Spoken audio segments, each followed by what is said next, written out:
Welcome back. If it feels like the cost of things has been going up again lately, a new inflation report released just this morning confirms you are not wrong. Largely viewed as the first real show of impact from President Trump's tariff agenda, the country's 12-month inflation rate is up for a second consecutive month, hitting 2.7%. Now, it's what economists had warned was coming. Not necessarily the economic doomsday at this point, but new tariff threats could wreak more havoc in the coming months. So let's get more perspective on this. Joining us now, NBC News senior business correspondent Christine Romans and Jason Furman, former chair of the White House Council of Economic Advisors and a professor of economic policy at the Harvard Kennedy School. Great to have you guys both with us. How should we interpret today's report, Christine? You know, inflation picked up just a little bit in June. It had picked up a little bit in May as well, at 2.7% inflation rate. So you have paychecks that are still growing faster than inflation, so that's good for sort of our pocketbooks and our family finances. But you start to see inflation picking up in the tariff categories. You look here, toys, furniture, appliances. We're even watching like sporting tickets and airfares. Those are down. That can be maybe because of consumer demand is down a little bit because of uncertainty. But this is just the very, very beginning. Economists have been telling me that they think that tariff effects, it'll take 3 months to start working through the supply chain. So you rewind 3 months, and we were back in April and May when the president first started putting these tariffs on. Christine, you are somebody who's told me 2%. It's ingrained in my mind. 2% is the goal. And so we're at 2.7%. Jason, second month in a row, we've seen inflation tick up. If you're inside the White House on that economic team right now, how worried are you? Look, when you're in the White House and inflation is picking up, usually it's because of something someone else is doing somewhere else in the world. Maybe there's instability in the Middle East, and that's driven oil prices down.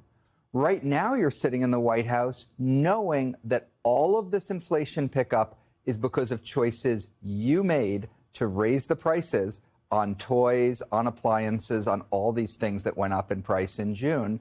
And so I think you're wondering, what can I do to talk the president out of this? And now it's tomatoes. That's the latest, Jason. The White House announcing a new 17% tariff on tomato imports from Mexico. It kind of seems like they're just constantly putting out a smattering of new tariffs, right? Or they're shifting the tariffs that had already been threatened out there. Some are blanket tariffs on countries. Some are targeting specific goods. What do you make of the strategy? What is the strategy? Why go after tomatoes? Right. I mean, basically, at this point, we have tariffs on every country in the world except Russia, Belarus, and North Korea. Those are the three countries that have been spared from tariffs.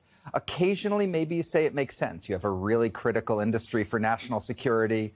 Maybe China doesn't play by the rules. But this is Mexico. They're a country we're close to. The tomato industry, not a strategic industry. Every American buys tomatoes.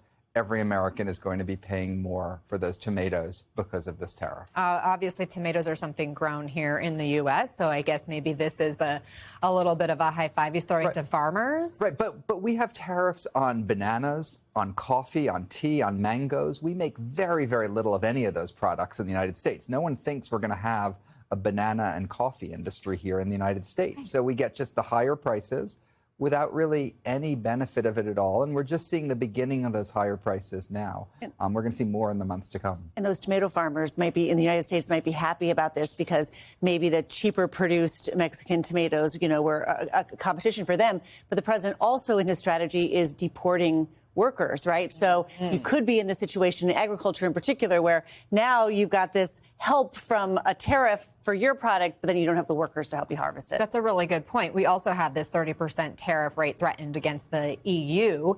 That could lead to higher prices when it comes to pasta and wine. Christine, does the White House not fear the impact on everyday Americans and that it's going to upset their own constituents, their voters? This White House doesn't acknowledge that there will be an impact. They say that inflation will be muted, it will be contained, that it won't be passed on to the American consumer. But we've already seen, Wall Street Journal has seen the list of retaliation from the EU for August 1st, if all of this goes through, where you've got U.S. producers of bourbon and soybeans and all kinds of different things that could see big trade barriers put on by the European Union in retaliation. So then you've got consumers and You've got people who work in these industries or are invested in these industries who could suffer. So that's what we're really worried about, is that actual trade war where both sides start really lobbing these tariff missiles that can really be detrimental, I think, for the economy, for growth, for jobs, and for what people pay. I want you guys to listen to what President Trump said yesterday in the Oval Office about any potential ongoing tariff negotiations with other countries. Take a look. I watched the show this morning. They were talking about, well, when's he going to make the deal? The deals are already made. The letters are the deals. The deals are made. There are no deals to make. So just a day earlier, Trump's Economic Council Director Kevin Hassett had said conversations were ongoing. He said the tariffs were only real if the president doesn't get the deals he wants. Christine, are negotiations happening or not? I mean, they are happening, but you also heard Kevin Hassett, one of his advisors this week, say that they present the president with the progress they've made, and the president sometimes decides that that's just not good enough. And the letters are now the deals. And in some cases, these letters are back to where we were in April in terms of just slapping a tariff on a country. It is a complicated and stop and start situation. We've got a lot of deadlines and then pause deadlines. And I think one of the reasons why consumers certainly haven't probably felt it yet, the markets have seemed to be shrugging much of this off. But there is a feeling there's sort of a calm before the storm here if these big tariffs do go in and start to bite. We're already starting to see that inflation tick up. So, Jason, if these letters are meant to be leverage in any kind of negotiations, I mean, can you just kind of pull it all back on a dime if things work out? I mean, does it work that way? Is it that easy? I mean, you'll still do some damage even if you pull things back now because of all the uncertainty. Businesses did things like they imported enormous amounts of stuff to get in ahead of the tariffs. Now they're going to be buying less stuff. That's going to create some strange dynamics in the economy. But the other thing we should understand about these letters is it's like shooting yourself in the foot and simultaneously shooting the other person in the foot to gain leverage. And these countries are looking... Explain that. Why? You know, because we're raising prices on ourselves. This isn't like we're just attacking them and, you know, they're getting hurt and we're not. In a lot of these cases, we're the ones who are getting hurt from these tariffs. So other countries are looking at this. They're saying, how long will America really stick with this? By the way, other countries also have their own domestic politics. They can't just hand over tons of stuff to Donald Trump and then go back to their voters. You know, in France, they believe France first. In Japan, they believe Japan first.